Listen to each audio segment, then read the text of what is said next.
Bom dia, está começando mais uma edição do Conexão UFSC e você vai ver hoje. 2 anos depois que uma reforma que custou mais de R$300 mil, o Centro de Convivências da UFSC está abandonado.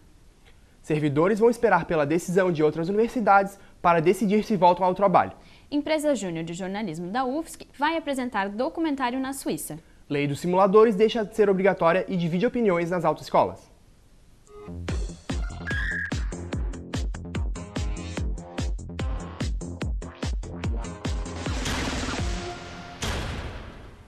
O Centro de Convivência da UFSC é alvo de diversas polêmicas. Além de depredado, o espaço está atualmente abandonado e suas propostas de reforma estão interrompidas por tempo indeterminado. Em 2012, o prédio do Centro de Convivência da Universidade Federal de Santa Catarina foi revitalizado pela atual gestão da universidade, para receber a Semana de Ensino, Pesquisa e Extensão, a CPEX. Declarações dadas pela Pró-Reitoria Adjunta de Planejamento e Orçamento na época afirmavam que os rumos do Convivência seriam discutidos após a organização do evento. Mas em questão de 2 anos, o Convivência ficou irreconhecível. Paredes internas do andar superior estão cobertas de pichações, a maioria feitas após o conflito com a Polícia Federal em março deste ano, e o espaço chegou a funcionar como cozinha comunitária organizada por um grupo de estudantes que ocupou o prédio entre abril e maio. Desde que a gestão do Convivência se tornou paritária, o DCE não tem controle sobre os encontros e ações que acontecem. A responsabilidade é dividida entre o diretório, a Pró-Reitoria de Assuntos Estudantis e os cursos de Cinema e Artes. É isso que funciona aqui dentro. O resto está completamente abandonado pela administração central e quem toma o controle hoje são os estudantes. Ele apresentou um projeto de revitalização para a gestão Novos Rumos, e o DCE convocou uma audiência pública para adequá-lo às necessidades da comunidade universitária. O projeto prevê a mudança de lugar da sede do DCE, a criação de um espaço de dança com isolamento acústico e a volta da Rádio Tarrafa. A mudança das salas da licenciatura indígena para o 2º andar do Convivência permitiriam a reabertura da ala B do restaurante universitário e a possibilidade da elaboração da ala vegetariana, promessas há muito tempo. Segundo a gestão Dias Melhores, vencedora das últimas eleições do Diretório Central de Estudantes, um processo de licitação foi feito para reformar a estrutura do Convivência. A empresa vencedora chegou a assinar o contrato, mas foi desqualificada por não atender os critérios impostos pelo projeto. O mesmo aconteceu com a que ficou em 2º lugar. A primeira empresa não conseguiu cumprir com todos os critérios, foi desqualificada, foi passado então para a segunda empresa, que também, após fechar o contrato e tudo mais, não conseguiu cumprir com todos os critérios e também foi desqualificada. Com o descumprimento dos critérios, as empresas enfrentam um processo administrativo e não há informação de que o projeto tenha sido encaminhado para a terceira empresa concorrente na licitação. Caso sejam condenadas, as 2 primeiras empresas podem sofrer uma multa ou ficar impedidas de licitar com a União por até 5 anos. Enquanto isso, o Convivência permanece da mesma forma. A UFSC negou a possibilidade de aderir ao SISU no vestibular deste ano. O SISU é o Sistema Unificado de Seleção que seleciona estudantes através da nota do Enem desde 2009. Dentro da UFSC, não existe discussão oficial em relação ao assunto. Porém, no próximo dia 16 de julho, um representante do Ministério da Educação fará uma reunião com membros do Conselho Universitário para discutir a possibilidade da UFSC aderir ao programa. Em reunião realizada ontem, os servidores da UFSC decidiram permanecer em greve, contrariando a decisão do Comando Nacional. Aconteceu nesta terça-feira uma assembleia do Comando Local de Greve da UFSC para decidir sobre o futuro da greve dos servidores na universidade. Então, tinha o objetivo de decidir se os grevistas iriam ou não aceitar a sugestão do Comando Nacional para encerrar a paralisação. O Comando Nacional de Greve optou pelo encerramento da paralisação após o Supremo Tribunal de Justiça emitir uma liminar que determina a suspensão imediata da greve. O não cumprimento da liminar estabelece uma multa de R$200 mil por dia aos sindicatos.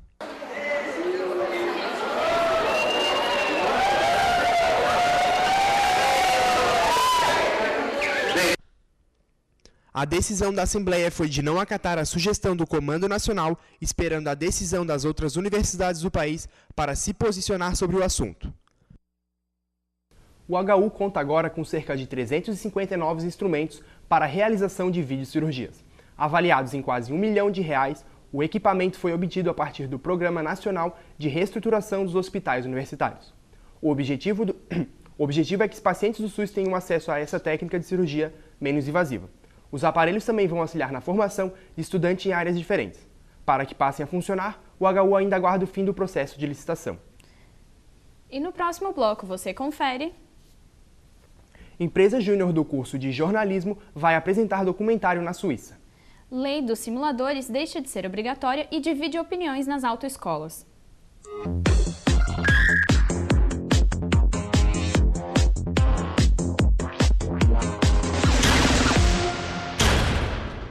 Um documentário produzido pela agência Comunica do curso de jornalismo vai ser apresentado no Encontro Mundial de Empresas Júniores na Suíça.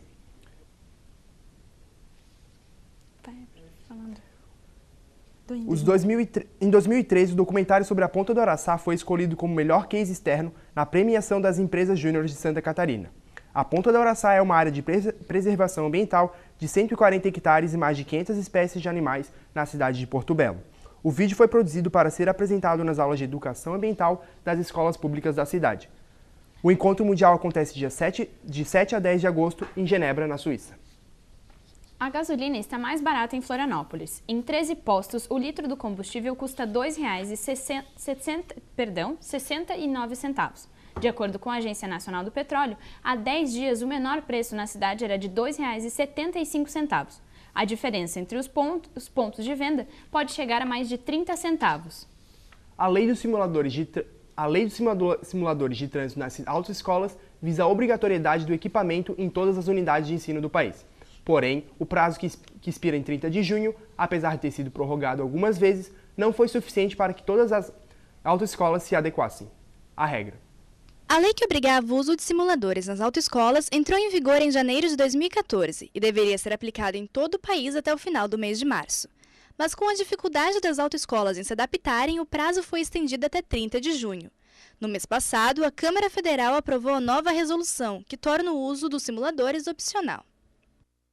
Nossa autoescola entende que o simulador não vai trazer grande benefício para os nossos candidatos, porque a simulação de uma aula prática, tipo como se fosse um videogame, não traz lucro nenhum para o aluno. No princípio, nós esperávamos uma máquina um pouco mais real. Hoje, nós podemos dizer que, na questão de trânsito, para a prática do dia a dia, a única coisa que ela agrega para nós, para a nossa máquina na escola aqui, é justamente o que refere-se ao aprendizagem o básico de como andar com o veículo na via. Com o uso do simulador, o custo para tirar a primeira carteira de motorista também subiu. As autoescolas que adquiriram o equipamento gastaram em média R$40 mil só com a compra. Isso significa que as 5 aulas, com duração de 30 minutos cada, custam para o aluno um aumento em média de R$200. As 5 aulas do simulador sai mais caro do que fazer a aula verdadeira no volante mesmo, no carro. A aula no simulador sai a R$57 e a aula no carro sai hoje a R$45. Então é muito mais vantajoso o aluno fazer a aula prática, que é real, do que fazer uma aula que é uma simulação. A ideia inicial era que as aulas nos simuladores pudessem ajudar a reduzir o número de acidentes de trânsito, preparando melhor os alunos para as aulas práticas. Mas por se tratar apenas de uma fase preparatória no curso de direção, os simuladores não apresentaram resultados efetivos. As pessoas estarem hoje no trânsito dentro de um carro, vem muito do que ela traz da sua base. Então não é uma máquina, por exemplo, dentro de uma escola que vai nos trazer a condição de dirigir a ponto de agirmos a evitar acidentes. Hoje o clima começa a ficar nebuloso nas regiões da Serra, no oeste e no sul do estado. Ventos fortes trarão nuvens carregadas da Argentina e do Rio Grande do Sul. E o risco é de temporais em todo o estado, com ventos fortes na região litoral. Segundo a Epagre, a previsão para os próximos 4 dias é de que os volumes de chuva cheguem a 370 milímetros em toda a região de Florianópolis, equivalente ao dobro do previsto para o mês de junho. A previsão de chuva deixa a Defesa Civil de todo o estado em alerta, no caso de ocorrer alagamentos e deslizamentos. O Conexão UFSC de hoje fica por aqui. O Conexão UFSC é um telejornal laboratório produzido na disciplina de telejornalismo pela turma de quarta-feira. A edição de hoje foi orientada pelo professor Ângelo Ribeiro. Voltamos na próxima semana. Tenha um bom dia!